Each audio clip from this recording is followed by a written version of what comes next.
નમસ્કાર ખેડૂત મિત્રો, સ્વાગત છે તમારું ખેડૂત પરિચય યુટ્યુબ ચેનલમાં। આજે તારીખ 7 જૂન 2024 ને આજની સવારની હવામાન અપડેટની અંદર માહિતી મેળવીએ તો અંબાલાલ પટેલે ચોમાસું અને વરસાદને લઈને મોટી આગાહી કરી છે। ગુજરાતની અંદર 12 જૂનથી ચોમાસું પ્રવેશે તેવી સંભાવના તેમજ 9 થી 13 જૂન વચ્ચે ભારે વરસાદની પણ શક્યતાઓ દેખાઈ રહી છે। તો કયા કયા વિસ્તારની અંદર વરસાદ નોંધાશે, પ્રી મોન્સૂન એક્ટિવિટીનો તેમજ વાવણી લાયક વરસાદ ક્યારે જોવા મળશે તેની સંપૂર્ણ માહિતી મેળવીશું। ચેનલમાં નવા હોય તો ચેનલને સબસ્ક્રાઇબ કરી દેજો અને વિડીયોને લાઇક આપીને શેર કરી દેજો। ખાસ કરીને અંબાલાલ પટેલની આગાહી મુજબ વાત કરવામાં આવે તો 12 થી લઈને 15 જૂન વચ્ચે વાવણી લાયક વરસાદની આગાહી અંબાલાલ પટેલે કરી છે। તેમજ આજથી ગુજરાતના અલગ અલગ વિસ્તારની અંદર છૂટોછવાયો વરસાદ નોંધાય તેવું પણ અનુમાન રહેલું છે। આગામી 5 થી 7 દિવસ ગુજરાતમાં હળવાથી સામાન્ય વરસાદ વરસી શકે છે।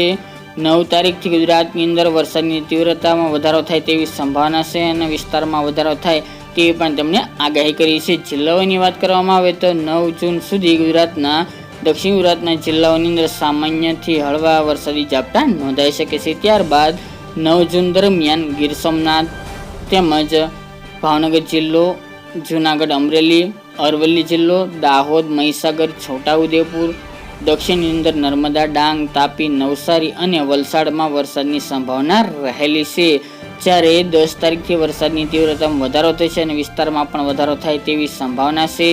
10 તારીખના રોજમાં સૌરાષ્ટ્રની અંદર અમરેલી, જૂનાગઢ, ભાવનગર, ગીર સોમનાથ અને રાજકોટ જેવા જિલ્લાઓનો સમાવેશ જોવા મળી રહ્યો છે। એ ઉપરાંત અરવલ્લી જિલ્લો, વડોદરા, નવસારી, વલસાડ અને દાહોદ જેવા વિસ્તારની અંદર વરસાદ વરસે તેવી અંબાલાલ પટેલે આગાહી કરી છે। જ્યારે 11 જૂન દરમિયાન અમરેલી, જૂનાગઢ, ભાવનગર, ગીર સોમનાથ, અરવલ્લી, નવસારી, વલસાડ, દાહોદ અને વડોદરામાં વરસાદ વરસી શકે છે। તો ખાસ કરીને ગુજરાતની અંદર સૌરાષ્ટ્રના દરિયાકાંઠાનો વિસ્તાર, દક્ષિણ ગુજરાતના અને પૂર્વ ગુજરાતની અંદર વરસાદની સંભાવના આગામી 12 જૂન સુધી દેખાઈ રહી છે।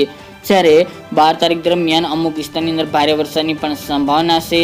જેમાં વાત કરવામાં આવે તો 12 જૂન દરમિયાન ભાવનગર જિલ્લો, જૂનાગઢ, અમરેલી, ગીર સોમનાથ એટલા વિસ્તાર, તેની સાથે અરવલ્લી જિલ્લો અને પંચમહાલ જિલ્લામાં વરસાદની સંભાવના દેખાઈ રહી છે। વલસાડ, વાપી, કપરાડા, સુરત, ડાંગ જેવા વિસ્તારની અંદર પણ વરસાદની સંભાવના રહેલી છે। ઉત્તરના મહેસાણા, હિંમતનગર, ખેડબ્રહ્મા, ઈડર, વડાલીમાં પણ હળવા સામાન્ય વરસાદી ઝાપટા પડી શકે છે। બાકી કચ્છ અને ઉત્તરના સાબરકાંઠા, બનાસકાંઠા વિસ્તારની અંદર હાલ કોઈ ભારે વરસાદની સંભાવના જણાઈ રહી નથી, પરંતુ 13 તારીખ બાદથી સાર્વત્રિક વરસાદની પણ સંભાવના અંબાલાલ પટેલે વ્યક્ત કરી છે। તો હવામાન નિષ્ણાત અંબાલાલ પટેલે આગાહી કરી છે તે મુજબ કે 12 જૂનથી ગુજરાતમાં ચોમાસું પ્રવેશ કરે તેવું અનુમાન છે।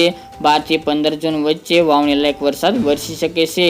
કેટલાક જિલ્લામાં તો ભારેથી અતિ ભારે વરસાદ વરસવાની પણ અંબાલાલ પટેલે મોટી આગાહી કરી છે, જેની તમામ ખેડૂત ભાઈ નોંધ લેવી। તો ખાસ કરીને ગુજરાતની અંદર હવે ચોમાસું આવી રહ્યું છે, જેની અસર ગુજરાતમાં જ્યાં નોંધાઈ રહી છે। પ્રી મોન્સૂન એક્ટિવિટીના વરસાદી ઝાપટા રૂપી આગામી સામાન્યથી હળવા વરસાદ નોંધાઈ શકે છે।